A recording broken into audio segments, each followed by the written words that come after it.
Why didn't the intro start? Dang it. There we go.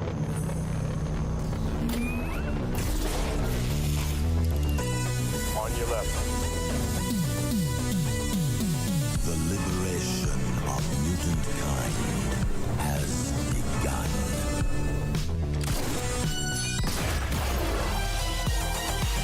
Welcome to the future. Who's this clown? Not clown, Joker. Avengers! Assemble. Nobody tampers with the equipment except Tony Stark. Good idea. United, the Avengers are strong. Hawkeye, hands off. Fool! Have you forgotten my invincible magnetic power? Not this time, Magneto. My mutant brain senses danger. Something unseen is slowly spreading its poisons, edging tempers.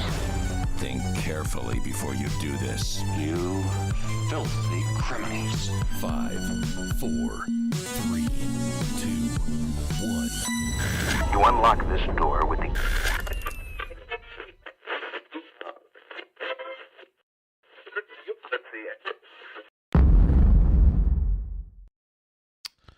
What up, YouTube? And I don't know if you can hear. I can't hear my audio. I don't know if we can hear music or not. My background music. Hold on. Well, now, dude, I just blah blah. I heard the intro. You heard the intro, but can you hear? Yep. Can you hear music right now? Like lo-fi music? No, Because I don't hear it at all. well, that don't matter. No, but it gives me the vibe and Is it it makes me is feel it good. part of your feng shui? A little bit. I mean, All right. What's up, Nicole? Patty? anyway, I Patty? guess Oh I'll my just. god, thanks for repping the shirt. That was super cool. And my messages aren't coming out, dude. Everything is just jacked. Oh my god, Joe. Anyway. Joe, Jaden. Welcome to episode 164. 65. Jesus. Listen, I'm not feeling good, so I'm going to be just out of it. But anyway, welcome to episode 165 of Two Fat Guys Pull List. And the reason why I think I'm off is because also I can't hear my music. And I don't like it. I like to hear my music. Hold on. I got to get it fixed. Keep on chatting, guys. Mm-hmm. No music. No one's hearing music. Okay. Give me a sec Let's- here. Let's see some picks of the week.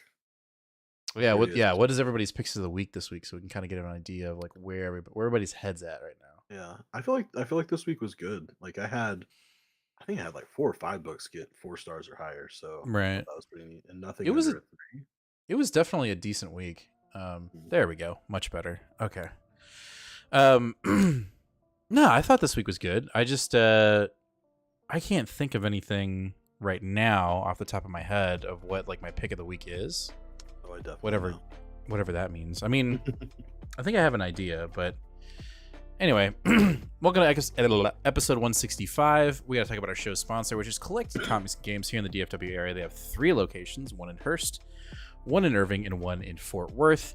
And we would love for you to go check out Collected Comics and Games. If you are in the DFW area, go check them out. They've got everything from new comics, back issues, omnibuses, trades, trading cards, plushies, action figures, posters, dice, D&D, statues, everything. Go check them out. And we'd love for you to go check them out on staycollected.com, which is their website. And just to give them a shout out, that they are so amazing. Their shops are amazing. And Brent's shop actually got broken into this past week. Absolutely fucking hate it. And so we would love for you, if you're not in the DFW area, to hit up staycollectedcomics.com or staycollected.com and go do some online shopping. Give them some support because that's some bullshit. We don't like the fact that happened. And people just need to be nice. Be kind to one another. Don't steal. Buy. And anyway, go check them out. Also, we got to talk about our show's sub goal giveaway, which is at 1,250 subscribers. And when we hit that sub goal, we're giving away this 9.8 CGC grade Uncanny X-Men #1 with Jim Chung's signature on it. So check that out when we hit that milestone. And then when we hit 2,000 subscribers, we're going to give away this Thor #1 written by Donnie Cates, this Nick Klein sketch variant signed by the one and only Donnie Cates. when we hit 2,000 subs. So please make sure to hit that subscribe button, ring that bell, and give us a like. All right, to chat. For some reason, chat is not showing up over here, but it is showing up over here. So whenever I look this way, I'm looking at chat. I'm not trying to ignore you, but you hit most of these guys up. Turkey Man, what up? Hey, Nicole, Man. Patty, I haven't made it to the store, but I got my DC versus Marvel Omni and the that's awesome, dude. Yeah, I heard about that. One of my first books was a Super Soldier book, and the Justice League Man one. I forgot the name of, but I don't have it anymore. I gotcha. No, that I remember. I heard that those were being reprinted and coming out for like $150. It's a lot. It's like 1,500 pages of material too. Yeah, I might check it out. But anyway, I hope everybody's doing well. Also, update on the slab giveaways that we had for previous. I'm going to get that list together after the show, and I'm going to hit the ground running next week and get those mailed out to everyone that has won. And whichever one you have, Nate, let's get those shot out. But I just have not. Past couple weeks have been just crazy busy, but we will get all that sorted out. And everyone that won a slab on a previous giveaway, we will make sure to hit that this week. I promise you. And however we've been communicating, we will send you either an email or a message via whichever channel we've been talking to you and getting those slabs to you. So please don't think that we forgot. It's just been a very hectic past couple weeks, but there's no excuse. We need to get it done. So just be on the lookout for that. Anyway, let's talk about this week's comics. And here we go. First off, we're going to kick it off with Captain Marvel issue number 5. First thoughts, general thoughts about this book. Overall, I didn't mind this issue. I thought there was some really cool stuff in this issue. And I also thought there was some, I don't know, unnecessary stuff in this issue. With the new villain that we've got in this thing, I really like. I dig this like primordial darkness, has very Null vibes, but with a little bit more characteristic, with a little bit more personality, which I like. And I like that we've got somewhat of a face behind our new villain that we saw at issue 1. I just didn't quite understand their importance, and now that there's a Marvel is it Marvel? I can't remember.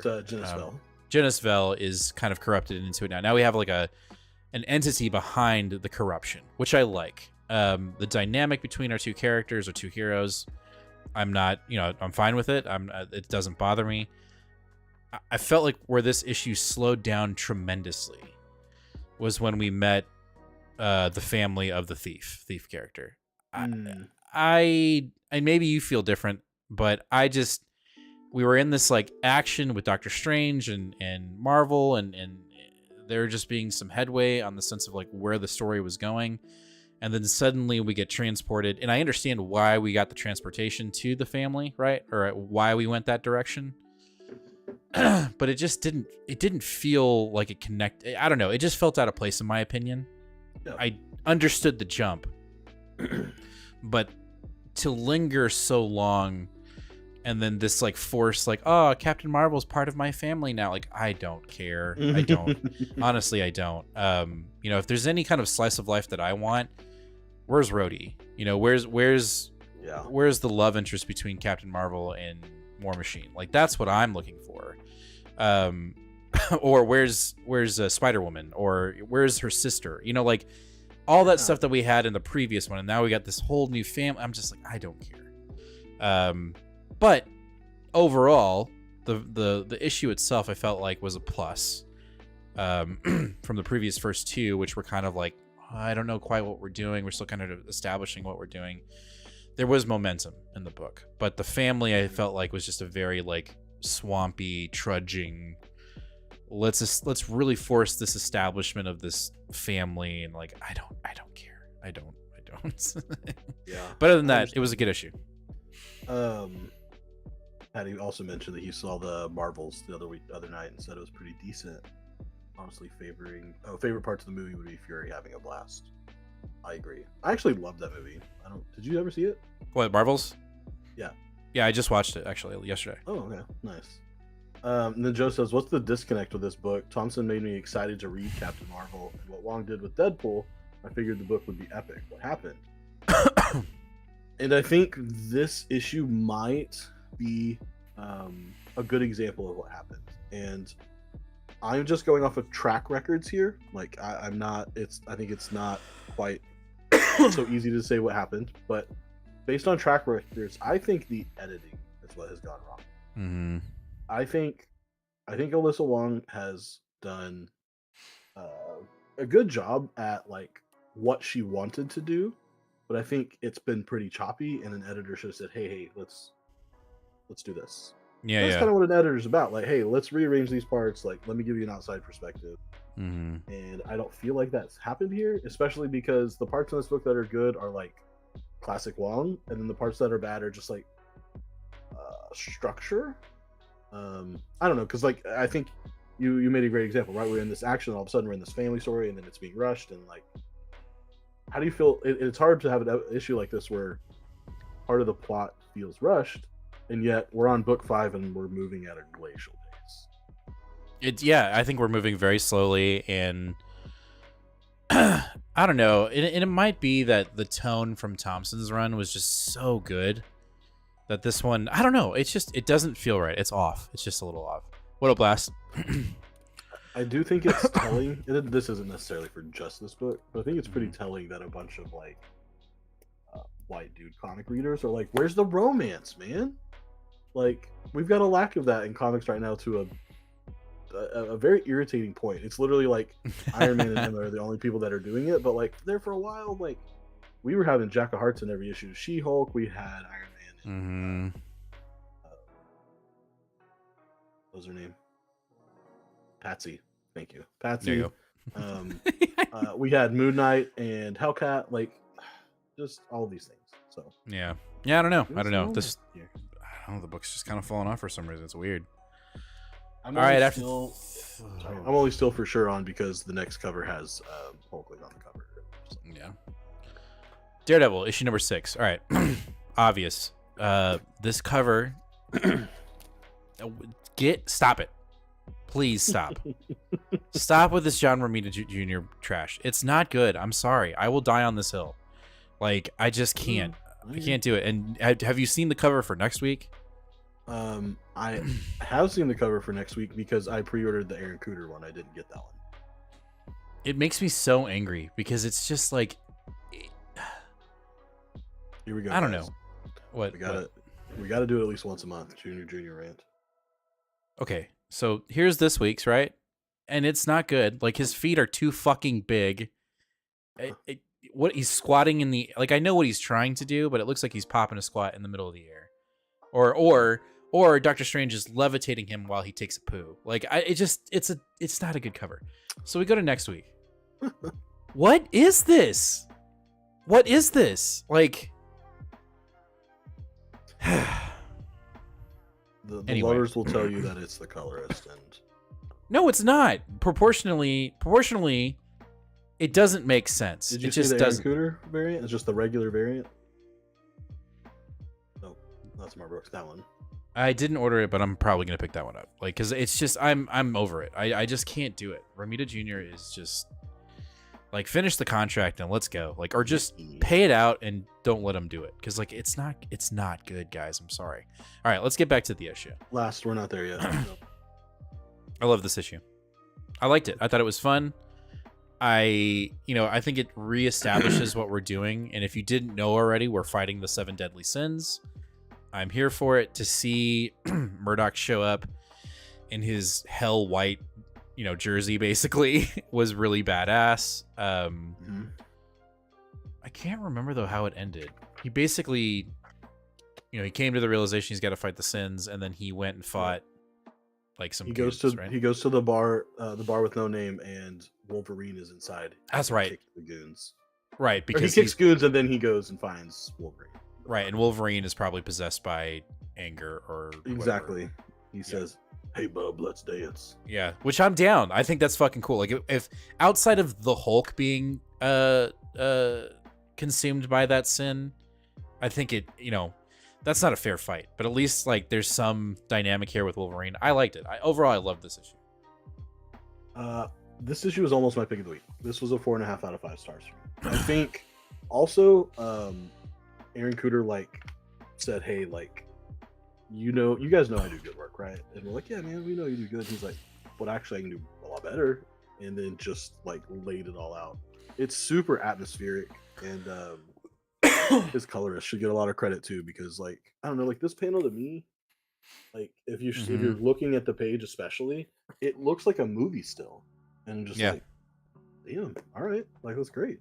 And this may be like, I don't know, silly of me, but I felt like in this issue we got like a recall, like a mission statement, like what are we doing here? What's this book about? What are we trying to do? Through Strange and Daredevil's conversation, but I think structurally, like that's more. You don't necessarily notice that unless you're like looking for something to review on a show. Yeah. You know, but like it's really good to like make sure your readers understand exactly where you're going. I feel like Captain Marvel will do something like this where I agree. we really aren't sure where we're going, and look at Daredevil's like, listen, we're on a path, we're going there. Here, remember the path? Okay, we're still going. Like I like that. I think it's silly, but I like it. Yep. What about the overall?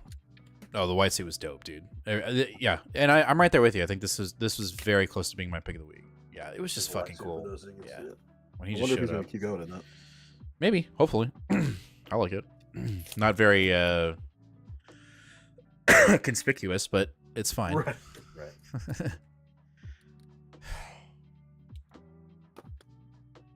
I didn't read it. Sorry. You didn't I'm miss sorry. a damn thing. Okay, so I really don't have much to say. I think my reaction to it is what Yeah. I don't know what we're doing. I don't like that Marvel is pushing that we should know what's going, like that they're selling this to be this massive thing, and maybe when it ends, we'll come to the realization. But this book was not good.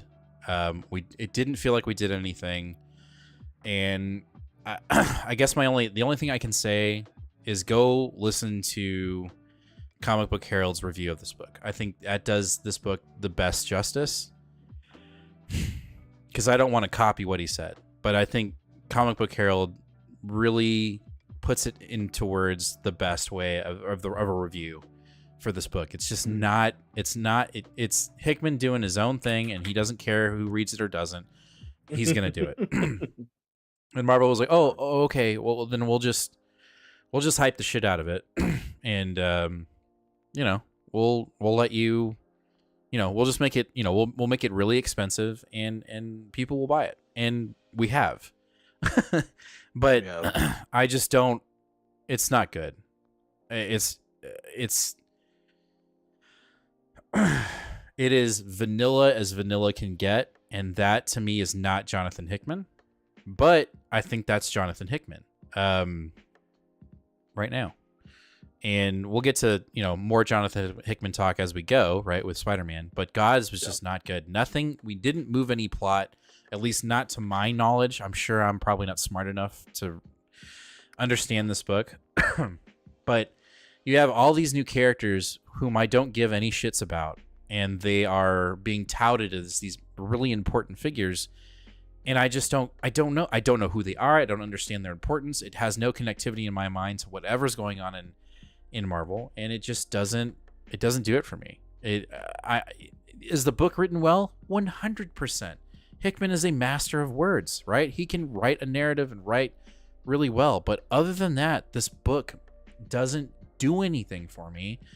And the reason why I'm so frustrated with it, because there's plenty of books that I don't pick up or I do pick up that don't do anything for me, and I'm like, all right, cool, right? The reason why I'm so frustrated is with Marvel touting that this is a can't miss book, that this is something that you have to read to understand what's going to happen within the Marvel universe. And I'm sure when it ends, there will be this massive thing at the end. And I'll go, why couldn't we have done that in one big one shot? And why did I spend either anywhere from $5 to $7.99 a book? Why did I do it? Because it was Hickman and they got me, they hooked me, right? I don't know. God is getting a short run or canceled. I don't know, but it's not going to the length it should for a Hickman title. This book is really smart and well written, and the art is fantastic. The story is slow, and Hickman is a trust me bro. And if that's the case, trade waited. True. Yeah, I agree with that. He is a trusty bro. There's no doubt about that. Is an awesome book. Santana is cool character. Cassandra, or I'm sorry, I'm butchering. Oh, gotcha. If this wasn't Marvel, if this wasn't a Marvel book, would you say, Joe? Sorry, I'm trying to. This wasn't a Marvel book, but an independent book. Would it feel different? You know what? I had that thought. When I was reading it. I was like, this is an independent book. And I literally like, well, if this wasn't Marvel, would I be enjoying this more? And if I'm being honest with you, no. Because another book that Hickman did that was an independent book that I just absolutely adored and loved, and it was confusing as shit, but still had me every book it came out, was the one about bounty hunters. Which one was that? It started with a D. Shit. The time traveling guys? No. Fuck. What is that book? And now I gotta find it. I'm sorry. Okay, I gotta find it. I think I would be off the book by now. I'm only still buying it because it's Jonathan Hickman. Right. Anytime I get behind and you're the book I cut, that's like a big sign for me personally about what I should do with this book. And I've done that twice with this book now. If it was an independent, it would be cut 100%. I'm only still getting it because it's Hickman. I've already invested, and I feel like the Marvel implications are D's nuts. D's nuts. Where he's not even Hickman's not even okay. There we go. Oh, Army of Darkness. What was it called? It's a book with a girl that's becoming a. Remember, it was like really time trippy, and like there was different art styles, and there was this girl. It was a central figure girl who was becoming an assassin or a bounty hunter. But then on the side, there was this cosmic thing going on, where like this, like it was like a shadowy figure that had like a triangle head, and oh my god, what is it? We'll just have to remember it as we go. It's not these nuts. What is it? I mean, is it not? No, it's okay. Now I'm going through all. God, you keep going. You keep going because it's gonna piss me off. Gods, I believe, was supposed to be bigger than what it is with other titles spanning across the comics. I think Marvel pivoted because of the X-Men relaunch. So, I mean, guys, I love Hickman too, but the apologetics here sometimes we gotta just realize the dude's fallible. 100%. Because I mean, decorum. Oh, decorum. You didn't say it was. I missed that it was Hickman book, or I would have thought of that right away. Okay, so that's I my read point. one issue of Decorum, and I said this isn't happening. No, you didn't like it. I loved it, and this reminds me of Decorum in the sense that we're doing these big, epic, massive things, and then focusing on these individuals that are kind of these, the players within the scheme, right? But you like big and massive things anyway. I do. Anyway, just. I don't know how to explain it. It's just, I think even if this wasn't a Marvel book, I'd read it and go, why do I care? Like it just doesn't move as fast, right? Because we're still dealing with things that we don't understand, but at least within Decorum, I had an idea. Like there was this thing that needed to be protected. And then we get this girl who's being pushed closer and closer to this thing. Like this every book feels like a time jump, and also I don't remember what's going on in the last book, even though I know I should. It just feels incredibly disconnected.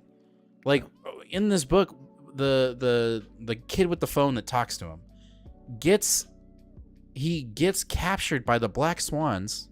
Mm-hmm. We don't understand why, except he was trying to hide something, and that detail is very minuscule, and you're like, wait, but what? It's just there's no connectivity. It feels incredibly heartless. It's void. Oh, no. It just feels void of, and I say that because I just don't care about the characters. I don't know why I should. I'm not being told why. And I'm sure the last issue will come out. Issue 8 will come out, and I'll be like, oh. Hey, I think somebody said it ends at 7. Is that true? It's either 7 or 8, one of the two. It might, yeah. I couldn't remember. I knew it was limited, but well, I don't feel bad about missing it. I'll catch up.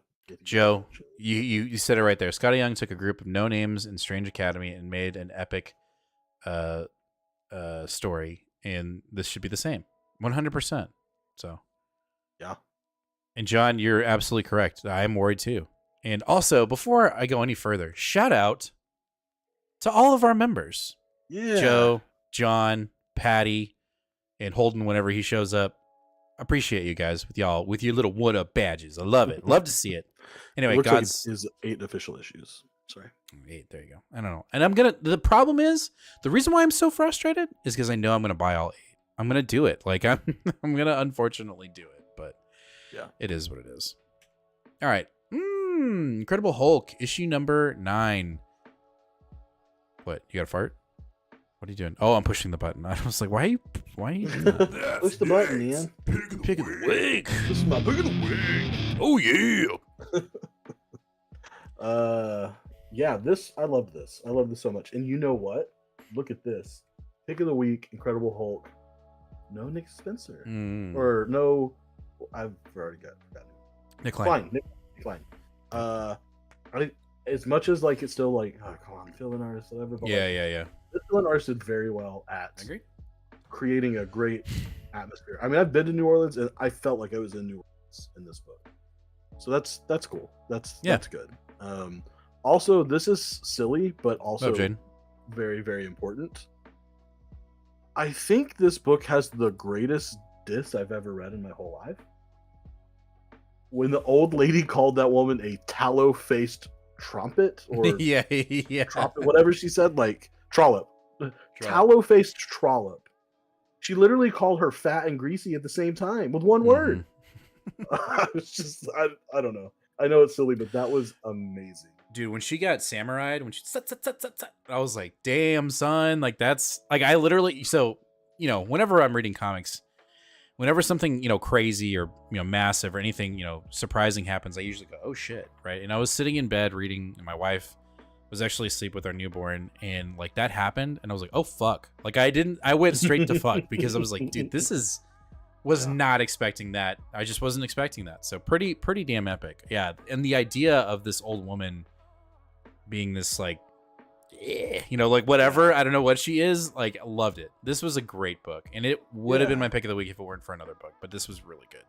It was close. Daredevil was almost mine, and then another one was almost mine, but this, it just, part of it is just like there was extra little things like that joke, but I honestly think this book hits the plateau of success when the story is more focused on the girl than it is on Hulk.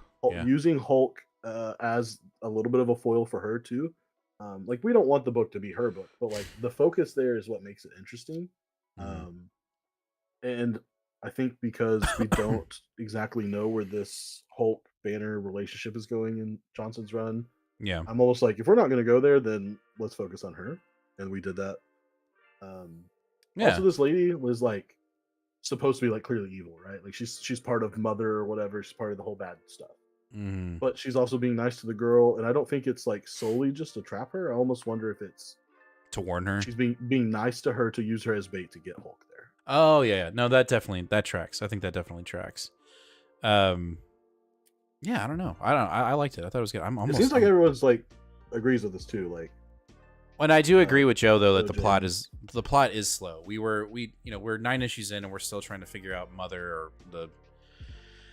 It's sprinkled in, like when they were in the graveyard, it was there, but like, I think we could get some more for sure. Yeah. He said it's the definition of written for the trade. And it is.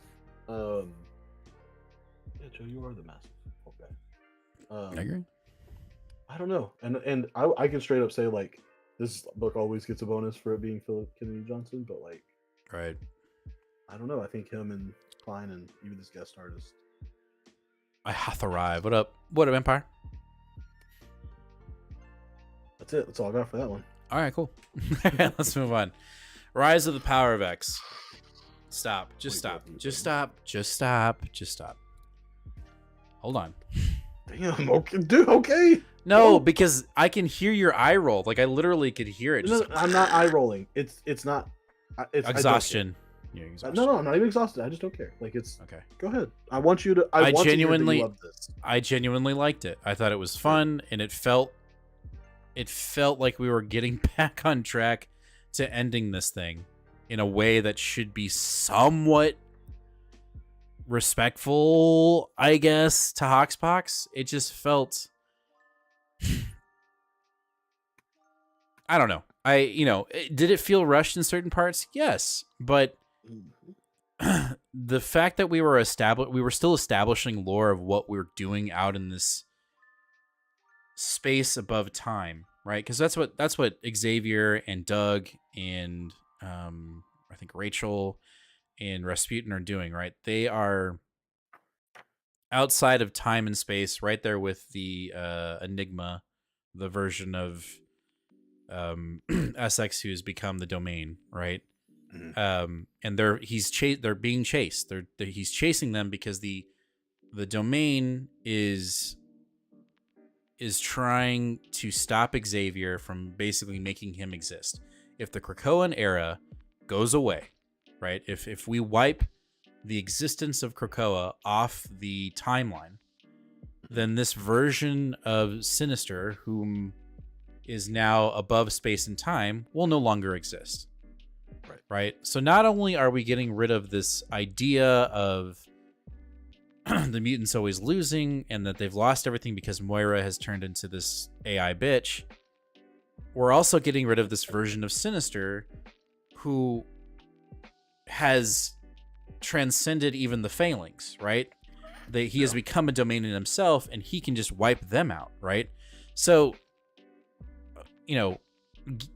Karen Gillan has set up this mechanic where we have to get now, like, outside of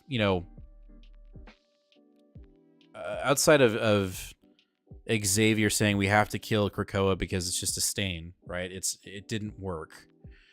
The other reason why it makes sense, and I put that in quotations, right? It makes sense to wipe the Krakoan era off the timeline is because you have this entity that will forever be a negative spot within the timeline. It's an evil, right?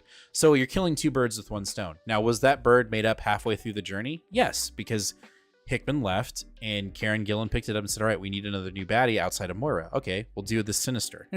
We'll do this nasty Sinister who has made it to the end. And you can't have that, or the comic doesn't make any sense, right? So it makes sense now why we're going to kill Moira, right? And they even say in the book, and Rasputin knows that Xavier's endgame is to kill Moira, and that Krakoa will be wiped off existence on the timeline, and in doing so, Rasputin will no longer exist as well. So she's gone. And she can do nothing but abide because she's been programmed. So Xavier is putting, again, and I've never really been in this camp until we started the show and you started telling me more about Xavier. Dude is a fucking prick, like he's basically telling Rasputin, you're not going to turn on me, right? And she's like, I have no other choice. I have to fight for you. I have to fight for Krakoa. And she knows that she's doing this in order to destroy the timeline she's from in her own existence. And it fucking breaks my heart. Because she's such a kick-ass character. And she goes fucking ham. I'm sorry I'm cussing so much, but she does. She goes ham in this book. It was so killer to watch her destroy these new versions of Sentinels coming in and trying to destroy their little time capsule here. You've got the Enigma, this Essex sending in a Sentinel Phalanx bug thing that looks like a hybrid of, like, I don't know, it was weird. So he's sending that after him. Like, this issue, also, you had RB Silva on the art. It looked fantastic. That's a huge draw. Overall, this issue was absolutely fun. Comparative to the previous issue, where it just feels like Gary Jerry really wants to be done with this. Like, he's like, I'd rather write this story in X-Men and in Iron Man rather than doing these big, massive issues that I just have to wrap shit up. So, overall, I liked the issue, and I like the torment that Gillen is putting us through, is putting some of the characters through, which is, listen, guys, Krakoa is going to end. And it's not going to be pretty. And you're going to be mad. And you're going to be mad. You're going to be mad with Xavier, and you're going to be mad probably with me. but we have to do this. This is how it's going to happen. It's not going to be rainbow and butterflies, and we're not going to, it's not going to have a happy ending. The fall of Krakoa will end with probably a massive bang, and then it's up to the next editor to pick up the pieces. And from what we understand, doesn't sound like that's going to happen. It's just going to be like, like that didn't even happen, which is very unfortunate because a lot of creators within the X office have done a splendid job, and we're not going to see it. So I don't know. Overall, I liked the issue, and I'm very eager to read chat now because I've been talking for a very long time. Yeah. So we got. I'll start with last, right? You got it.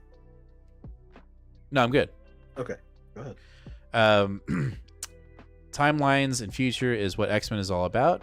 This is only comic I'm following, still messy and not as tight as Hoxpox. 100%. But I will say, Gillen is doing his best. I think Gillen's. Huh? Hoxpox, she was tight. All right. Okay. Anyway, I agree, but I think out of all the writers, I think Kieran Gillen's doing a fantastic job. He's doing callbacks to his own shit and to Hoxpox. What's your care meter on what to know? Who want to know what's your how the era ends? Sorry, I can't read. Ends. I feel 80% of us waiting to jump into X-Men, but it's just waiting for the other 20% to eat this stuff. I agree. My care. Yeah. I'm writing this Krakoa era out, Joe, for better or worse. I agree, Stefan. I'm right there. Also, since the introduction of Rasputin, they heavily used her to the point that it makes me wonder if the X Office has actual creative juices, like no other cinemas exist. No, she's. Jim loves it, so.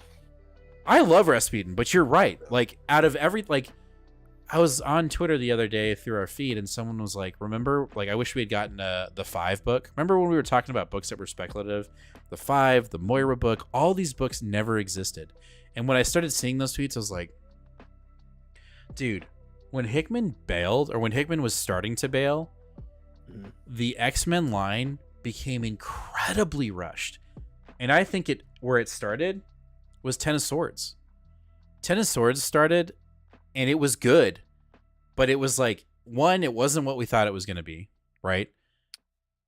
In the sense that I was just going like this. Yeah. Well, it started off epic, and then the trials or the games were silly, and then it ended epically. And then from that point on, Teenie Howard was like, okay, I'm kind of done with X-Men books, and then Hickman's like, hey, here's some crumbs. I'm done with X-Men books, and then it was just full force, pedal to the metal. We got to get to the end. And so seeing all those tweets about all the books that we thought were going to happen, all the fun that we thought we were going to happen, never happened. And it just made me incredibly depressed. Anyway, your faith as a stormtrooper, Stefan, you're as faithful as a stormtrooper. Or can be made. We saw the first one on Hellions Run, and since then we saw nothing after that until Rasputin. Also, spider organic sentinels that can spawn time and space. Questions? Yeah, I mean, it was weird. That's what I liked. I thought it was cool. I want to know more about that. We're not going to find out. Rasputin is being overused like Batman, the Batman who laughs. I can see that a little bit. Yeah. All right, is this our last book? I want to hit. No, we need. Yeah, we got 2 more. Let's do our last 2 Marvel books, and then Joe will get your question. Ultimate Spider-Man issue number 2. Stefan, you're right. I'm sorry. I desperately want to hit pick of the week, but I'm not going to because it's too easy. This was tied for second with Daredevil. This was good. It's too easy, but I loved this issue. Again, go back and watch Comic Book Herald's video on comics this week. He does a review about this too, and because he talks about gods and then he talks about this, it makes me wonder about Hickman. Okay, so let's go back to, I know you don't want to, but we go to Hoxpox, right? What up, John? Thank you so much for the super chat. We appreciate you. He says, Ultimate Spider-Man, The Six Fingers, and Hulk are my top 3. Awesome. Yes. So Hoxpox, it's something we knew, right? It's something that everybody had an idea about, but he reestablished and changed the mythos of X-Men, and everybody lost their minds, right? I haven't read Fantastic Four of his. I haven't read Avengers, but I have to assume he set a precedent for those books where he did game-changing things, right? Yes or no? More for Avengers, I would say, but yeah. And then Secret Wars. Yeah. And then Secret Wars. Everybody lost their fucking minds over Secret Wars. And again, we were doing unfamiliar things with familiar characters, yet it still felt like home. And more importantly, and I can only speak to this to Secret Wars and to Hoxpox, it felt like genuine fan service. It felt like Hickman was like, I'm here with you. I know what you want. And we're going to have some fucking fun doing some different shit, but it's going to make you feel like, yes, this is what I've always wanted. And it actually makes sense. It doesn't feel like some fan fiction that some dude wrote, you know, before he went to bed, right?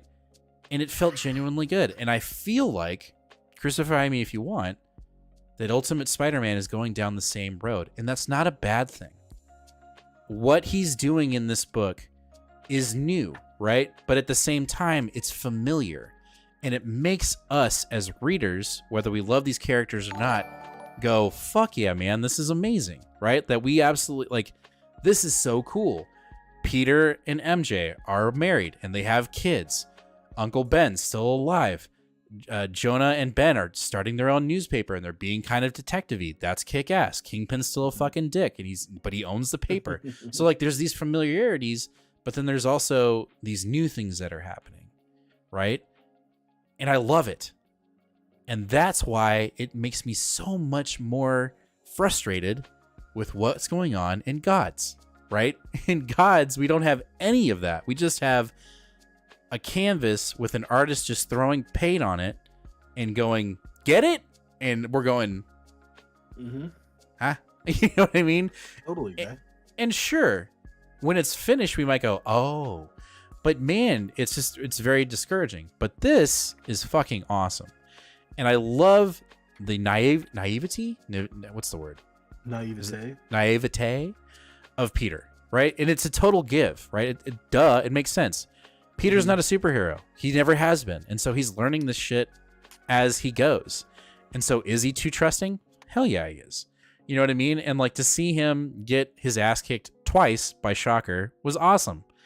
I am incredibly intrigued to see who this Green Goblin is, you know, because I feel like, yes, we'll have some familiarity to it, but we'll also get a cool, new, potential different version of the Goblin. Love it. Love that his daughter is giving him ideas to get into the red and blue suit. Love it. Like, okay, hold on. Okay. That scene, and I think Joe said it, the moment with Peter Parker and his daughter is the reason we are running to the stores for this book. And yeah, that is 100% it. Because this book, while maybe at a slower rate, which in that I would like that, is hitting in the feels almost like an independent, like a W. Maxwell Prince does. Like it's just like, oh, it's just so gratifying. But I agree. I love him with a beard too. Yes, Peter with a beard is great. But like the fact that May is the one that gives him the idea for the red and blue suit is just, I don't know. I don't know. Well, and there's that there's that familiarity again, right? We have a connectivity that we don't. That's something familiar and also new. When we have the feels in an ASM book, right? It's tragedy. It's gotta feel bad for this dude. He can't catch a break. And in this one, everything seems to be going right? And granted, I'm not saying that's going to be the case. I'm sure Hickman's going to have a curveball. Yeah, and someone's are going to die, and it's just going to be that much worse, right? Yeah. But that you hit the nail on the head, Nate, and so did Joe or whoever said it about the emotion. There is an emotional connectivity to this character and this book. There's an emotional connectivity to the characters in Hoxpox. There was. When we read it, we knew those characters, and we loved seeing them win. And it made us feel good. Like, fuck yeah, the X-Men actually have the upper hand. We're over here. Peter has a family. Hell yes, right? And he's happy. But he's also getting to become a superhero. Will the seesaw happen? Will the tides turn? 100%. Something bad's going to happen. Like, it's inevitable. But that's where I think Hickman plays, and again, this is only my opinion. I'm not versed on all of his stuff, but from what my limited reach is with Hickman, he, in what I can observe, plays really well when he hits those emotional strings with familiarity and something new with characters. That's when you get this full effect of like, Hickman is a god. He is so good because he's melding these new narratives with familiarity of a character so seamlessly that you forget that you're reading, that you just, you read it and then you're like, God damn it. Now I got to wait another month for another issue. Right. Right. But then you get gods and you're like, what are we doing? What the fuck is going on? So, God damn it. He's an enigma. It's not working. This is my fucking pick of the week. I don't know why my button's not working. Like, now I gotta go. Hold on. Something's wrong. No, this has to work. Yeah, come on. Just give me a sec. Elgato. Stream Deck. Hit this button. Why isn't it working?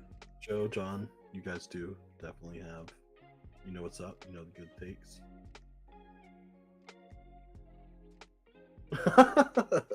Yeah, it's not working. Joe said, and let's not forget the relationship. But then I've never felt more comfortable watching two men in a towel in life. Yeah, like that was an incredible scene. I thought that was a great scene. And again, it's like something we don't necessarily see all the time. Yeah. Maybe this is it. What's going on? I'm getting frustrated. None of my tech is working right now. Meh. I can't even like change the. Oh well. Sorry guys. This is my pick of the week. Man, I'm just not. It's not working. Are we live? Are we live? Can y'all still hear us? Yes. Anyway, I'm gonna go ahead and say this is my pick of the week. I just can't. Nice. I can't. Maybe if I hit it manually. Let's see. Where's Jim's pick of the week? Let's do this. Hey! Now you know. My stream deck's not working for some reason. Anyway, that's where we're at. Like, are we sure we're live? Yes. Do you see the stream? People would not be interacting to what we're doing if we weren't live. Like my music paused. Everything's just. Yeah, Stefan, that is my exact breakfast routine as well. Like to the T. Here you go, John. Got you there. Put your little face in. I think my computer is about to explode. Uh-oh. Well, while you figure it out, since that was the last Marvel, go back to Joe's question. Okay, go for it. Joe said, no, it wasn't actually, but huh? We have X-Force, but that's fine. I don't really have anything to say about that book. Do you though? Yeah. I mean, if you do, well, okay. Well, go for it. I don't want to. Dumb. Okay, go ahead. Oh my god. Okay. It wasn't good. Like it just didn't.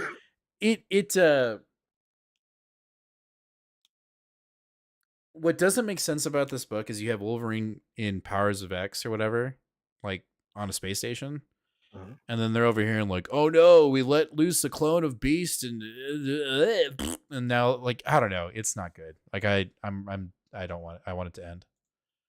I don't know why. So anyway, go ahead. You only have one more issue. We're right there. We're so close. This cover's great. Right. I mean, no, the cover is actually good. It's a nice little homage cover. It's nice. All right, halftime question. Let's go. Yes. Joe says, we see that Marvel is doing a great job with the Ultimate Universe. So the Ultimates books sounds good. Yes. Or sounds awesome. Yes, I agree. How important is it for Marvel to keep the momentum going with the X-Men reboots? Here's another interesting thing to say about Comic Book Herald. He, again, he's running down this rabbit hole with Hickman, right? Mm-hmm. And he talks about, because it was announced like on New Comic Book Day, I think. I don't remember, but he brought that up. So Black Panther, Amazing Spider-Man, or Ultimate Spider-Man, they're both playing within this realm which he's built, of the maker building the Ultimate Universe into something of his own making, right? What we've gotten from the solicits on Peach Momoko's Ultimate X-Men is this is an alternate universe where she's doing her own thing, right? Yes, but he's talking about the X-Men relaunch in 616. The big. I understand that. Okay, I get that. okay. But the reason why I'm bringing this up as a concern is people don't read those solicits a lot of the times, right? And so the fear that's going to happen with, and this is just kind of an aside, he's worried that if Peach's take on X-Men is going to be what she's been doing in Demon, everything that she's been doing and it's going to be so foreign in the sense of like, there is no canon. I am doing what I want with these characters, how I want. There will be such a massive disconnect. And unfortunately, and I hate saying this, and I hate it because I love Peach's work, and I'm going to lose my mind when it comes out because I know I'm going to fucking love it. People are going to pick up that Peach Momoko Ultimate X-Men book and go, what is this? Because Ultimate Spider-Man came out, right? And no one saw it coming, and then it came out, and so everyone bought the book. So then when and everyone had already ordered, not a lot, Black Panther, right? Yep. And then it came out, and everyone was like, I gotta get it because Spider-Man was so good. And it was good. I fear that when Peach's book comes out, it is going to put a nail in the coffin of the casual, but still wants to be in the know comic book reader when it comes to Ultimate books. And it will also slow the momentum down. And I am not saying this, I promise you, I am not saying this as a, hey, I'm going to make a thumbnail that's going to rile don't worry, everybody. I'm going to balance you out. It's fine. I know you're going to beat the shit out of me with what you're saying. No, but no. That's all I'm saying. I'm just worried that book's going to come out and people are going to pick it up because it says X-Men on it. And because they think it's going to connect to the Ultimate shit, and it's also going to connect to what's going to happen in the summer, and it's not. It's not going to, because we've read Peach's books, and they're their own thing, and they're fucking beautiful, and trippy, and mesmerizing, and I feel like there's going to be a hint, there's just going to be a blip, and it's going to kill some of the momentum. And also because of who's going to be editing X-Men books in the summer. They don't give two shits what they're doing. I don't know what I'm doing. You know what I mean? So, like, to me, and again, Harold said this, and I don't know if I'm sure I'm not answering this question correctly. Nope. I'm not. But Harold said something also that I found very powerful. If you are not invested in the Ultimates universe as of now, you're doing it wrong. Because it's very evident that it feels like outside of, I don't know, what's a 616 book that we really like? Moon Knight. Yeah. Right? Moon Knight and Avengers. Outside of those two books, 616 is not the priority for Marvel. Ultimates is. No, Ultimates is. I don't agree. I agree because of what we just got announced, which is the Ultimate Avengers book. It's happening. And whether it's by Hickman's hands or not, it feels like the Ultimates universe is about to explode in our FOC. I'm not saying it's a bad thing. I'm just telling you, outside of McKay's Avengers vampire thing that we're going to do, which has got 50 million tie-ins, and probably Moon Knight, which is again McKay, the Ultimate Universe is the only thing that's going to be important in Marvel, whether you like it or not. I'm telling you right now, it's happening. I mean, it's not. It's 100% not. Okay. Yeah. What was the other thing that was, I said like equivocally, like this is going to happen, and you were like, you have no proof, you can tell. What was it? It was last week. You were like, you can't tell me that. What was it? God damn it. I'm gonna have to watch your videos again. Literally with that, I stand by the statement 100%. I know you do. Okay. All right. Balance me out and put us back on track, because I'm just rambling for no fucking reason. That is easy. I can balance you out by just saying I don't think it'll be that way. I think there's enough. There's going to be a 1-2 punch for Momoko's X-Men. I think it's going to be enough manga fans. They're going to be drawn to something brand new that they can sink their teeth into from the very beginning. And I think the majority of the people that are tuning into the Ultimate Universe are down to play. That's why I just don't think it'll be a problem. Yeah, you're probably right. But you're going to say? No, well, and then I was going to get back to the actual question. Okay. So you said, how important is it for Marvel to keep the momentum going for the 616 X-Men reboot? And my answer there is also short and sweet. I don't think it matters at all because you guys are fucking suckers and you're gonna buy a mutant book no matter what it is. And it's gonna be shit for 5 years, and all of you guys are gonna sit here in my chat and complain about it and buy it. So You're right. No, you're right. I don't think it's a problem at all. I don't think it matters at all. No, X-Men are like Spider-Man right now, right? And they're even it's even more so because of what we're about to get in the sense of full circle content, right? We're getting a tie-in. That's what it was. It was we're rebooting the X-Men because of what's happening in the MCU. And you're like, you can't tell me that. Well, here's a little evidence that kind of goes in my favor. We're getting a prologue book, and did I order it? Yes, I did. Because the cover is amazing, but also I love 97 X-Men. But we're already getting a comic book version of what to read before the show starts. Well, yeah, but DC's been doing that for over a decade. That's not. Yeah, but DC sucks. Anyway, I mean, actually, no, but yeah. No, you're right, because actually DC was the better week this week. Actually, I believe when it came to comics, which is even though my pick of the week was Marvel. I can't go that far. No, I can. Yes, I know you can. I was saying I don't think I can. You can. Anyway, that's what I meant to say. Yeah, I just think X-Men books are going to do what they're going to do no matter what. And where the frustration will lie, and Nate has already said this, but the frustration will lie when we start getting X-Men books bi-monthly rather than every month. And then it'll start really looking like Spider-Man, and we'll all start getting frustrated. What, Jaden? What did I say? What did I do wrong? I'm sorry. I don't want to make you upset. I'm sorry. I'm sorry. I'm going to stop being negative. Throw down the truth. Should we just jump to Batman? Yes, I think we should. This was fun, dude.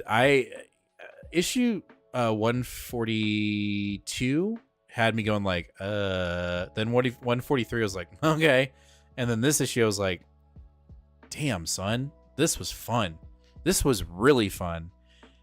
And I think the thing that got me the most excited about it, my DC thing, I'm sorry. I'm sorry, I didn't mean to say that. I was just it was an emotional reaction. It just came out of my mouth. I should have thought about before I spaked.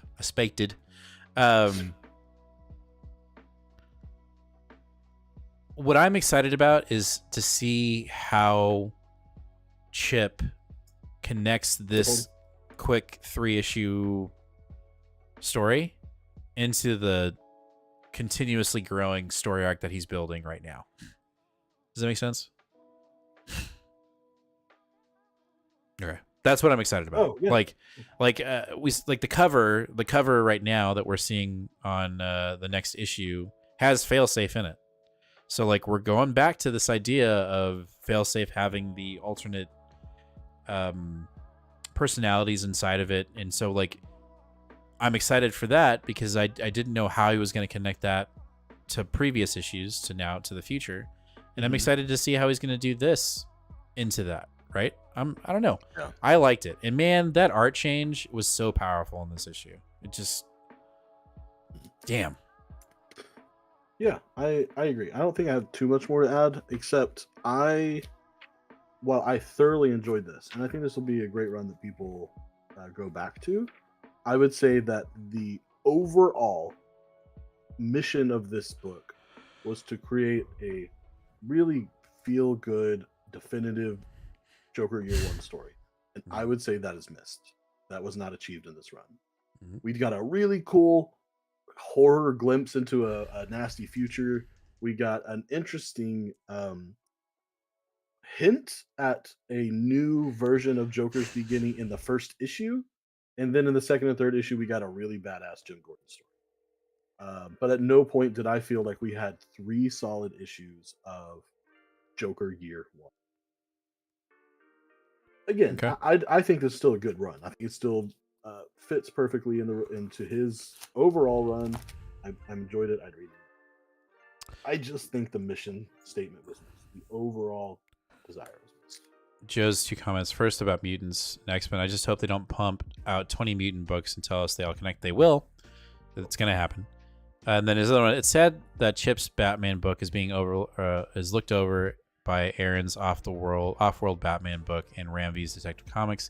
How much longer do you think Chip will be on this book? I had that very thought about Chip being on this book.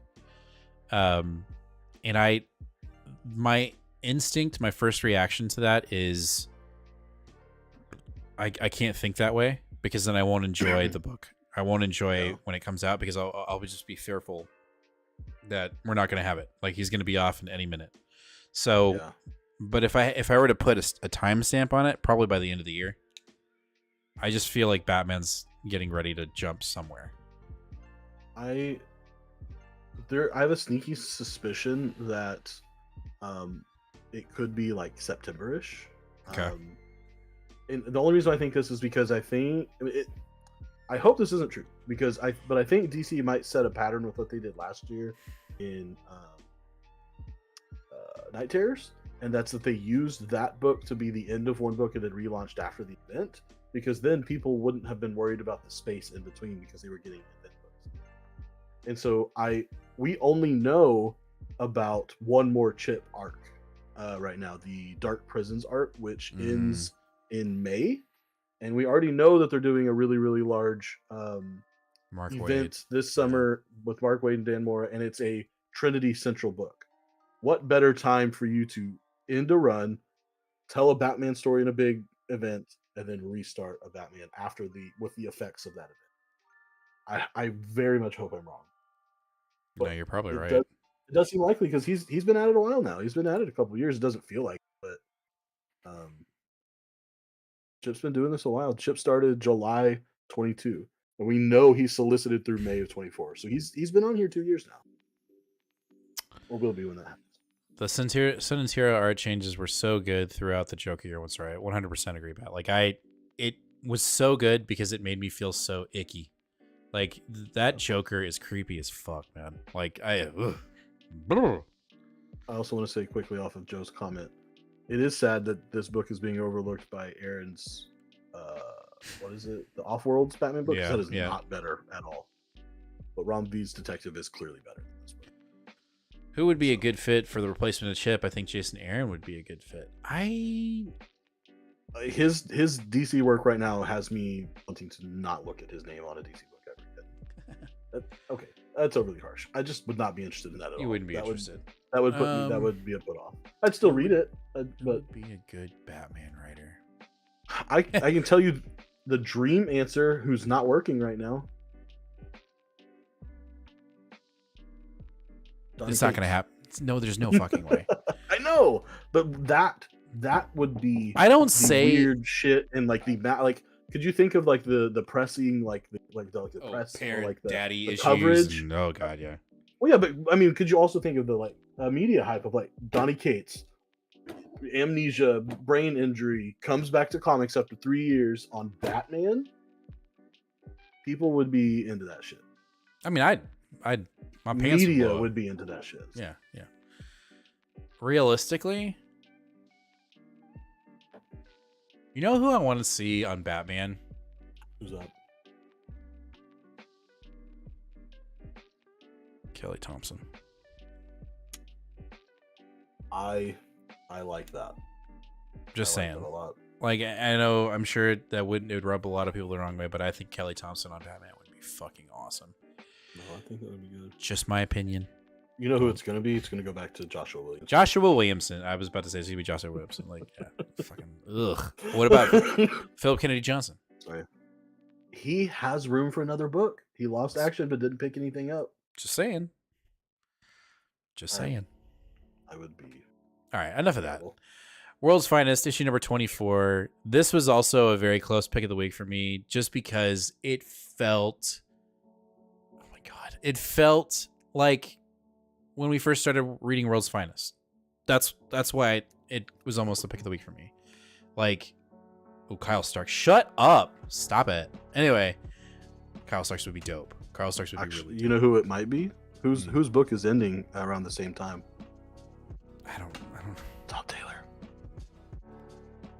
Stop. Wait, did you not know Nightwing is? No, I know. No, I did. Okay. I just didn't. Okay, that's Tom Taylor would be Tom Taylor's tree, and he keeps talking about how he's cooking up some of the. Well, best Batman's things ever done. currently in the the freaking Nightwing book as we speak. So, well, Daniel Warren Johnson's Batman would look like 6 issues and then he'd be out, unfortunately. As much as I'd love to see that, he would not be on it for very long. It'd be worth it though. It would still be worth it. Because we'd get a chunky Batman.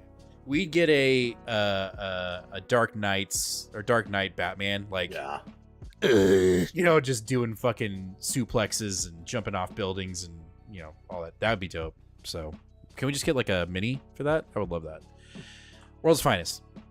I liked this issue because it felt the most like when we first started reading this book, which was kind of over the top Batman, Superman, and there's just crazy. Like this dark, is it something we've seen before in DC Comics? Yes, right? Darkseid. Nobody can beat him. He's a fucking badass. It's like you hit him with the shovel and his face has the imprint in the shovel, but it didn't do anything to him. That's what this, right? Like, and I liked it. I just liked seeing him. I more specifically loved Dan Mora's artwork in this book. It was just phenomenal. Yep. And I liked that Thunderboy or David or whatever, I can't remember his name. It's David, yeah. Got somewhat of a happy ending, right? Like the events of Kingdom Come happen. They're unfortunate, yet he still gets his second chance or fourth chance, whatever the fuck you want to call it, and basically leads the new group of heroes into the forefront of whatever they're going to do within the DC comic book universe. I liked it. Didn't see him killing Gog, like just didn't see that going down. Like that was crazy. But if there was one thing that I was like, this is cheesy as fuck, was when he did that and then he gets the whole superhero speech from every single Justice League member. Thank you. Okay. I'm not saying there aren't faults. Like, that was annoying as shit. Like, come on, guy. The world's literally about to end. Like, you know what I mean? Like, shut the fuck up. The most powerful being, the thing that can stop you in a moment. You hesitate at all, you're fucked. Mm-hmm. He makes the correct decision, and we go 1930s on him, and like, right. Actually, we don't kill anyone. There's always a better way. I hate it. I took an entire star off the rating. I see that.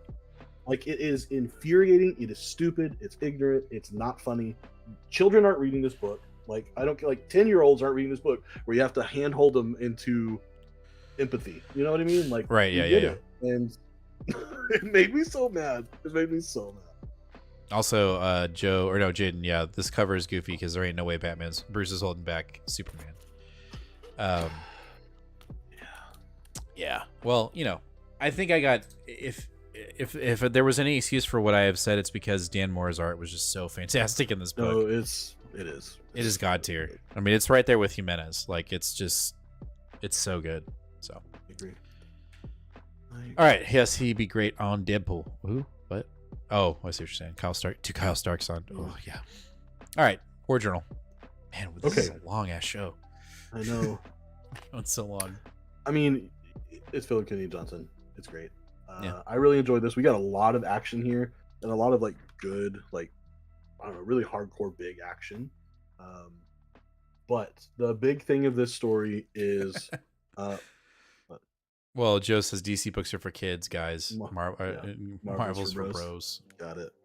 My bad. I should have remembered that. The big reveal about this book is that this entity, this Radiant Black, or the Radiant Dark, that has been here the whole time, we find out what this is. This is the personification of Olgren, which is from the Superman Warworld saga. It is remember when he goes like down into the pits and claims that fire and uses the fire to resurrect the boy? Yes.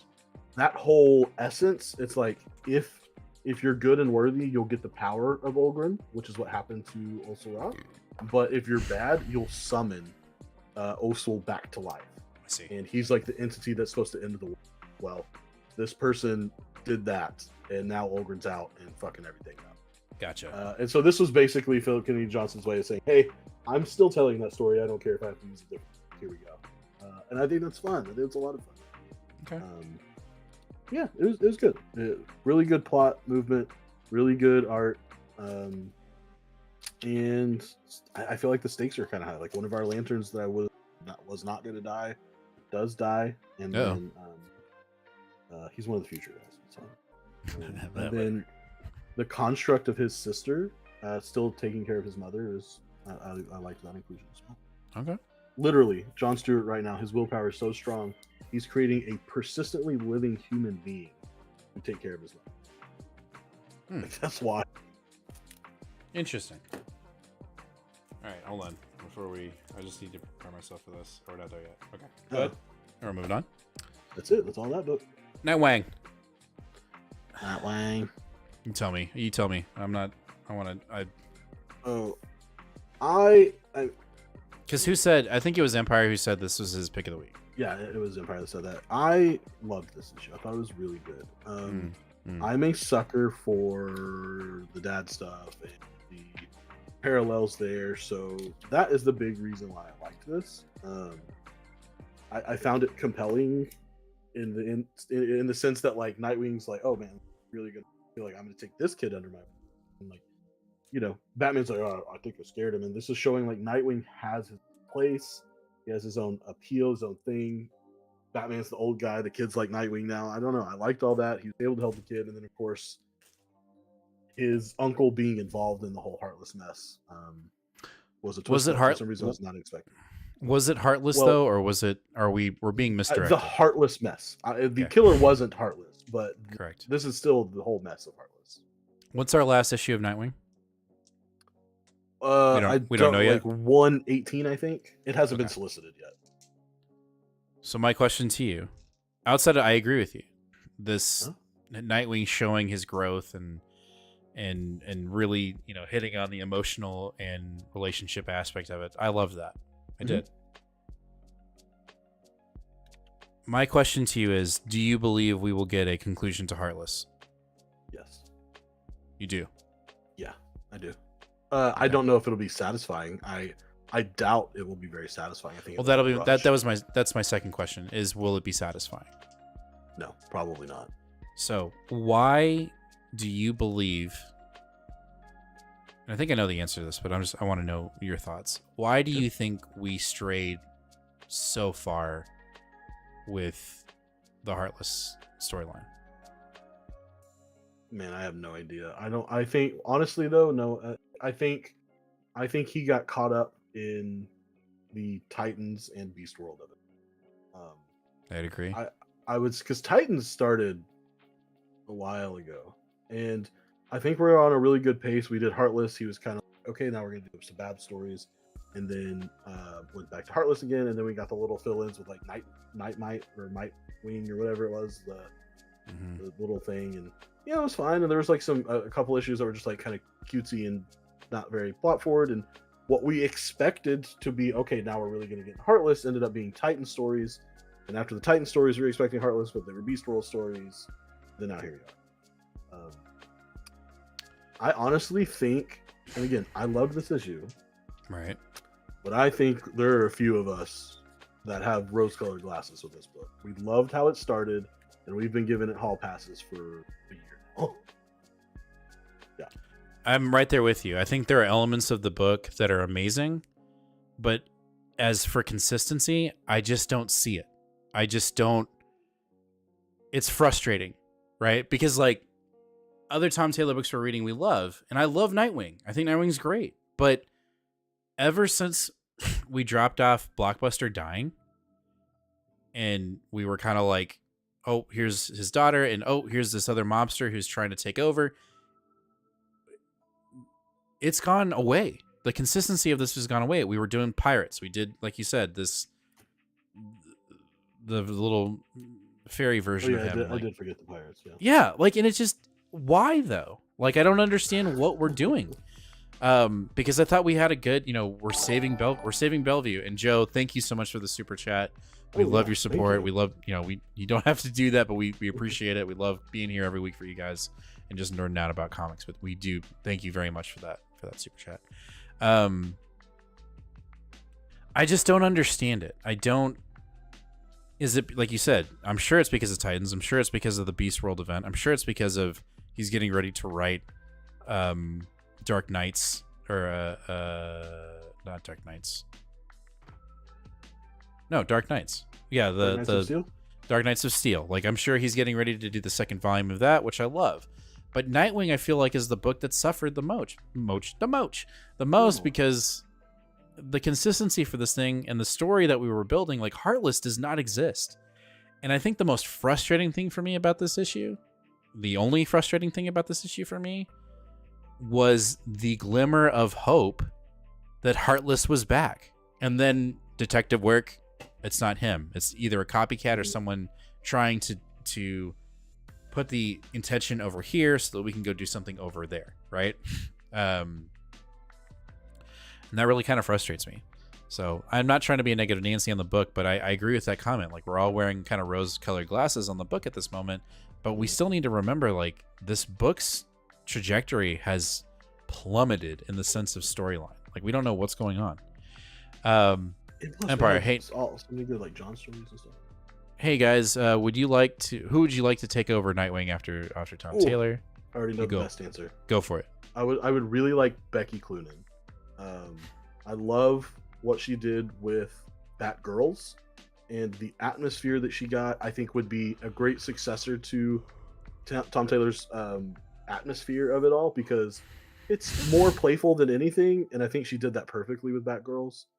However, she did write that book with Michael Conrad, and I very much am not including his name because I don't want him involved. And while I'm at it, I'm going to answer the other question real quick, directed at me, which was, can you explain the backup? And yes, I can. It's Michael Conrad trying to do too much. He literally was trying to be like, I can wax poetic and I can look at my introspective thoughts. And he did it in a really cool idea, which is a 14th century Nightwing versus Joker. But I skimmed it at best because it was so dense and so like purple wording. What up, Dino? How are you? I'm glad you can make it. Ooh, yeah. I blame DC on making Tom do a whole arc with the Titans in the Nightwing book. Agreed.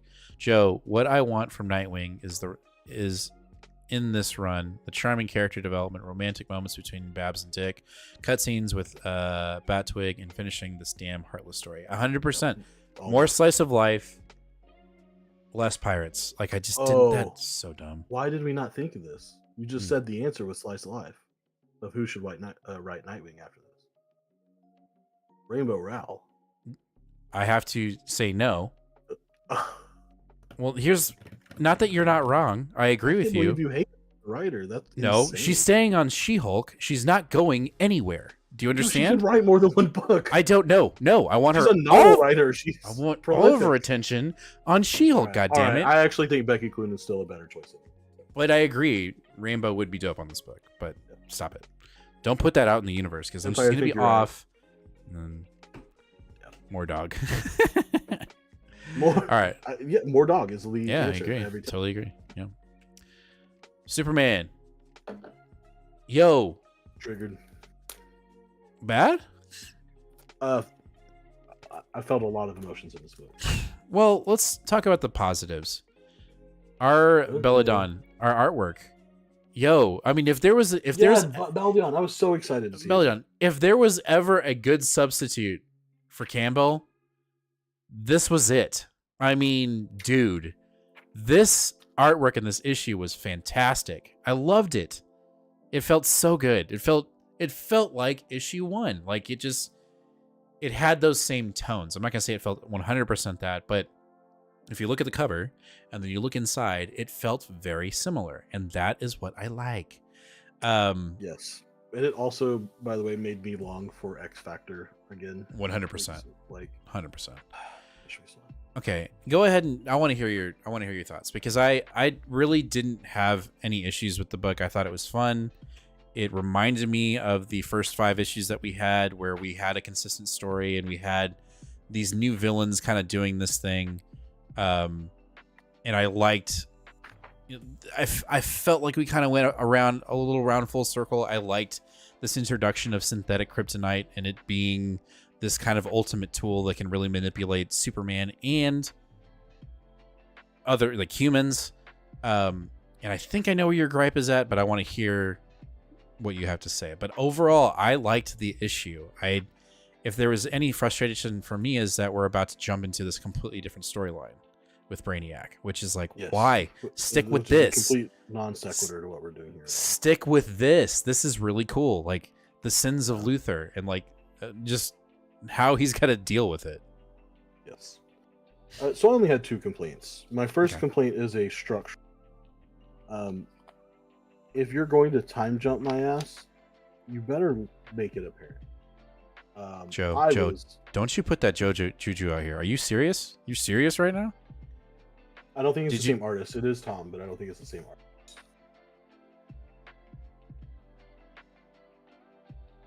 I don't feel good.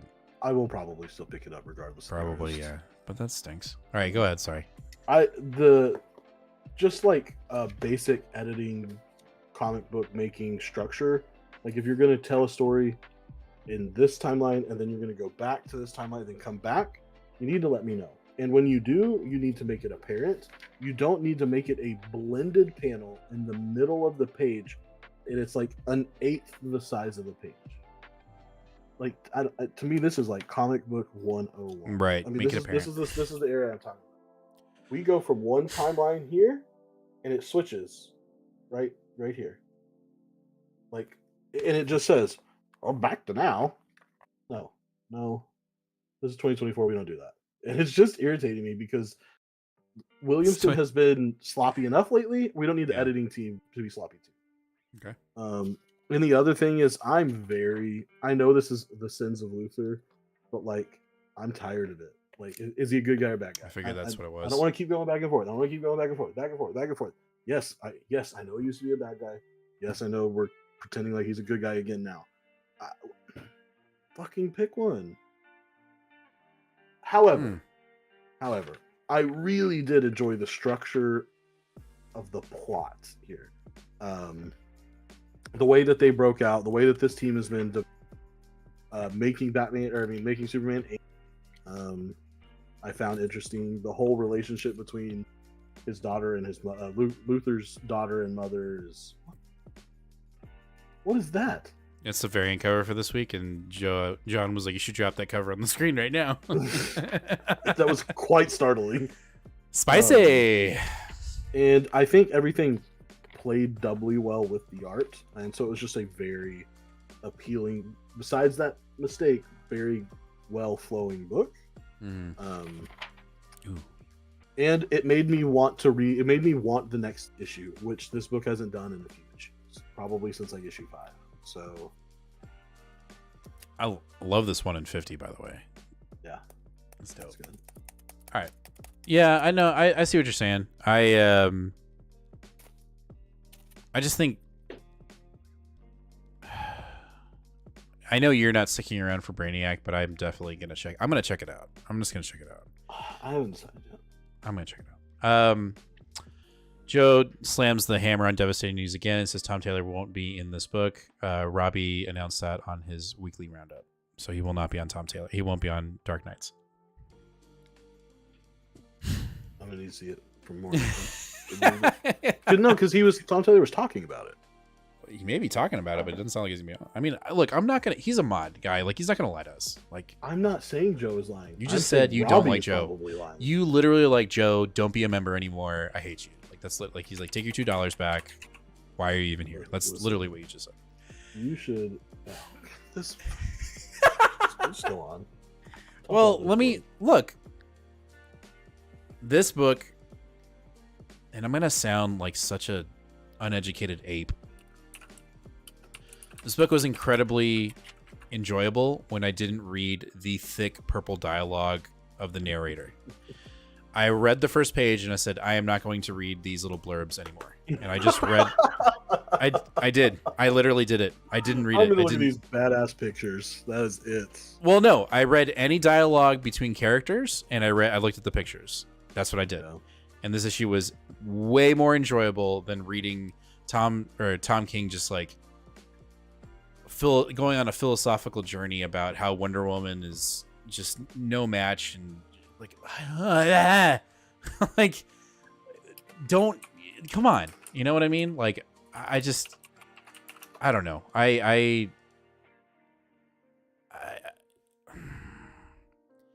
It was, I don't know. I don't know what to say. I don't want to be frustrating or upsetting, but it took me out of what was happening on the page, unfortunately. Now, were there some blurbs in there that I felt like were powerful and that contributed to the story? Yes, there were some things that I read that I was like, oh, I'm going to read that one. But for the most part, I just felt like I felt like the story that was being told within those blurbs and what was happening on the page. That's the best way I can equate it. Remember when I read my first Spawn book for the show, and I was like, why is McFarlane writing the same thing that's happening on the page? Do you remember that? Yes. And it was like thick paragraphs of like, Spawn is sitting on the ledge determining what he wants to do next as the chains hit the building. Click, click, click, click, click. Right. And then on the page was Spawn sitting on the building in the rain with the chains hitting the building with literally the letters going click, click, click, click. And I'm like, what? Why? You know? And so I feel the same way about this. And Holden, I respect everything that you're saying 100%. I am not going to I'm not going to. Well, I mean, he called me out, so you're good. I'm not going to discredit what you're saying, but I for me personally, I had a hard time. I love this book. I like the idea of this book. I've been having fun with it. I like the Wonder Woman character. I like that I'm actually reading a Wonder Woman comic because I've been wanting to desperately for the show. Mm-hmm. But this was the straw that broke the camel's back for me on Tom King, even though I have his what was that one book that he did with Barda, Mr. Miracle. I've read that and I loved it. There was another one that we read that he did the same kind of like 6 panels or 9 panels, and I can't remember what it was, but I don't know. It's like a thing he does though. Right, and I like that, but it feels like in Wonder Woman, this voice that's basically coming from the present and is talking at the events in this as the past, it feels like, and it just feels like it's overtaking the book. And it felt very apparent in this issue. In issue 5, I thought it was fine. It did fine. But in this one, it just felt almost overdone, in my opinion. If you took those out and if this was a speechless issue with just a few bubbles in there, I think it would have been much more effective. So I similarly agree. I'm hot. I similarly agree. But first, I want to just say, I love a good call out. I love a good call out. Yeah. That's why we're here. No, but I agree with a lot of what Holden is saying. And I think you hit on what finally clicked for me 6 issues in. Now I will contend that this is a problem that it took 6 issues. Maybe it's just me, but I don't think it is. This idea that we're really seeing Wonder Woman through the eyes of her villain, I understood the whole time, but I didn't feel it. I felt like a dummy was like telling me a story instead of Tom King showing it to me. And I still think that's what happened in the first 5 issues. Or maybe last issue did it a little. But this one, I finally got it. I finally was like, okay, and your analogy is perfect. No, I didn't mean call out in a bad way. No, I it's in a good way. Like in a good way. No, we're having dialogue. Yeah, I love it when people say, "Hey, we're not on the same page, and this is why," and then you give me an amazing answer for why. And I agree. Like, you're a perfect example. It makes me wanted a Fantastic Four storyline told completely from the perspective of Dr. Doom. I would throw dollar bills at that. Lots of them. It sounds amazing. So after issue 5, I was like, I'm done. I'm not gonna read this. Okay. And when I got to the shop, there was one more left, and I was like, yes. Fine. Yeah. Fine. And I'm glad I did, because I think I'm just gonna stick around for a little bit more. However, and I do think this is a big however, Tom King has gotten a reputation for being overly verbose to make what he's doing sound smarter, be more intricate, and I love a good verbose story. The Rush by Spurrier is still one of my favorite, and the dude went on tangents. Yes, he did. It took 30 minutes, 35 minutes to read that. To read 2 pages. However, about 32 minutes to read that book. Okay. Huh? No, I said it took me 30 minutes just to read 2 pages. Oh, of that to book. read 2 pages. I gotcha. However, I will stand very firm by one critique, and that is it's unnecessary, and Tom King needs to chill the fuck out. Like, it's almost like he's going, "Oh yeah, you think I'm verbose? Check this shit out." Well, and it is a little bit wearying on me. Well, what I would say is he's already accomplished that without being verbose. The way Wonder Woman is portrayed in this book, when we don't have the villain dialogue, she feels monumental. She feels epic. She feels like Wonder Woman. Whereas when you read her, like in Mark Waid's book, like she's just like a throwaway, like does that happen in most of these other books? Yes, but in Wonder Woman, in his version of Wonder Woman, when we're not jumping through this description of events from our villain, she feels epic in this book. She feels otherworldly. She feels like Wonder Woman, in my opinion. So I think he's accomplished it, and I think you're right. He's like, but no, I've got to go the extra step and make you feel like the cinematic music is playing. And it's like, Tom, it's playing. You don't need to have 6 other tracks. Like, just let it go. Like, your artwork is fantastic. Your paneling is fantastic. The flow of the comic book is fantastic. Don't overdo it. Like, it's fine. It's totally fine. So, Jim, you just explained why I can't read Spawn. Did you read? So Joe's theory. He said, "I'm calling it now without reading it. I think Trinity is the daughter of the Amazon, who is the one that's wanted for murder. And after she gets killed, Wonder Woman will raise her as her." 100%. 100%. I really like that. If that's the case, I love it, especially because it keeps the. I don't know. There was always this thing I was kind of feeling weird about Wonder Woman having a child because of like the deity-like stuff and like being curious about how that was going to work. Not that it would be a problem, but that like it could be messed up, not given the right kind of space. But if that's the case, that sounds great. Yes, and Holden, that's what I loved about this issue. The fight between her and Giganta was so kick-ass, and like I remember like she's like, "Why can't we have words?" And she's like, "Words they're not for warriors like us." Like that was like just when she was sitting there and like her hands came out, and you're like, "Oh shit!" Like it looked kick ass. And then when she threw it back at her and knocked her out, it was cool, man. Like I also, I'm gonna go on a tangent on this, but I want a Giganta book. Like I know that she at some point was kind of going down like the anti-hero road, like back in 2016 or something like that. She was dating the Atom, I believe. But I think that's a villain. I don't know. I think that'd be a cool character to like I go down that road. I think would be cool. And I don't, do what you got to do. I think it would be an amazing book to write. I don't know.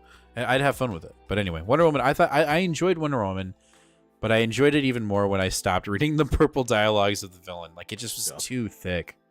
Too thick. All right. We're on the home stretch, guys. We got our 2 last books of the night. Cobra Commander, issue number 2 from Image / Skybound, Joshua Williamson. The question is, Nate, did it give you any kind of satisfactory itch to your kind of horror? No. Ish. No? Not even a little, like with the unseen but implied gruesomeness? No. Okay. Excessive violence is not a form of horror to me. Like no, maybe gore is, but nothing in here can be called gore. It's just like a little bit like if you took the blood out of the panels, it's stuff you see in Super. Okay. And besides the one scene of the dude getting cut by a chainsaw, but no, it's not enough to be a horror book. Not at all. No, I agree. Okay. I did like the his courier turned into like an iron giant and basically ripped a dude's arms off and smashed his head with his head. That I was like, again, pulverized his head and ripped his arm off at the same time. Literally just. That was another one of arm those. off. I went from oh shit to oh fuck like in light speed. I was like, oh, that didn't happen in issue 1. I don't know. I'm still on it because it's a mini, and I'm still interested to see how it's going to connect with the Energon universe. Now, if this was an ongoing, might be a different story, but the fact that the fact that it's going to be a mini, I'm sticking with it. So there's that. The only thing that I'll say that's starting to creep into my brain, and Nate, I don't think it will for you, but I've seen the cartoons before. I remember as a kid watching snippets of the cartoon, but then also seeing it as an adult. And I'm starting to kind of, the voice of Cobra Commander in the cartoon is starting to kind of creep in to me reading this book. Because whenever I heard Cobra Commander speak in the cartoon, I was like, this guy's a chump. Because he's got a whiny voice in the cartoon. Gotcha. And so that's my only, and that's just on me.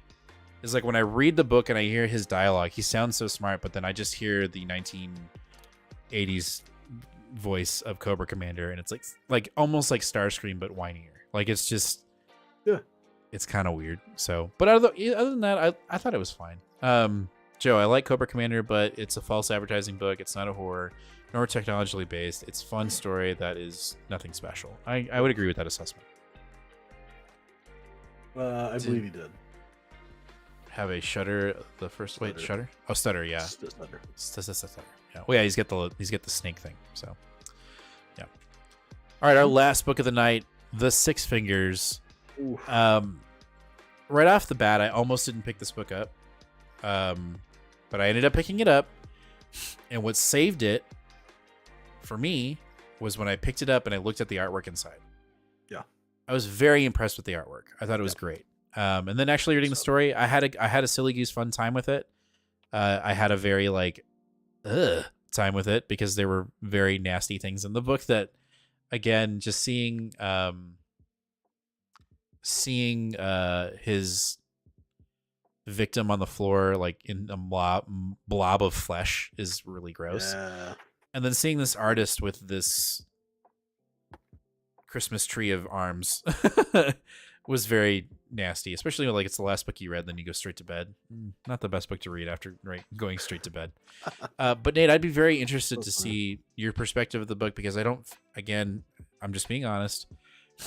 I felt the kind of stupid when I read this book a little bit, and I don't know if it's because I'm just not connecting the dots, or if that's supposed to be what you're supposed to feel. I don't know what you felt stupid about. So my assumption is this guy, is working to get out of the position that capitalism has put him in, right, and try to achieve something higher above his station. Is mocked as a fool because he didn't have the right shit to get it done. Then goes and works his job because it's easy. He has a mutation because he's walking in radioactive waste. And my assumption is that the radioactive waste not only is making him grow another finger, but it also is fucking with his mind to the point where he's hallucinating and becoming a murderer of the hand, right? He's almost living outside of his body while this murder is happening, even though he did it. Yes. Okay. Then I don't feel that stupid. No. You got it. You got it totally. Yeah. So I think you're right. I think we're gonna see the devolution of this guy as the radiation stuff starts to weigh on him. Gotcha. However, I will say one little critique, and I'm not being that big of a deal about it, but I do think this book is a little bit prejudiced against autistic people, because this character is coded autistic in every possible way. Right. He has hyper focus, like sensitivity things, like right. He has this paper thing. He's like very specifically obsessed with this thing. He's a narcissist, but doesn't understand how to control it or use it or even recognize it. I had one more point. Doesn't matter. I think he's coded autistic, which is it's just an interesting Yeah. aspect to this. But I think you're right. I think ultimately we're supposed to think that the radiation damage is. Other small critique is this was not noir at all in the slightest bit, not even for one. No, it was like the other side of it. Yeah. But it was the other side of it, and it embraced it well, because the first story says it's sci-fi, and it does feel sci-fi a little bit. It does, and I think enough, because the noir is the focus there. Over here, it's only sci-fi, and I'm okay with that. As long as I wish I would have known, but I'm okay with it. Okay. Okay.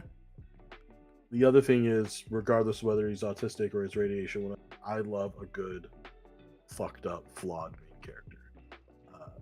I really enjoy getting to see this aspect of the story. What's going on from the other perspective? How did we get here? Because when it's a detective story, you just have nameless, faceless person with no personality, no identity, or just the assumptions you can based off of your detective work. And I think it makes it more interesting. I think it'll make the next issue of Ram V's book way more interesting. Well, what's got me is like the detective is just in so deep with theories of what it could be, right? Mm-hmm. But then you get this perspective, and it's like this flawed character who is almost out of control within his own mind.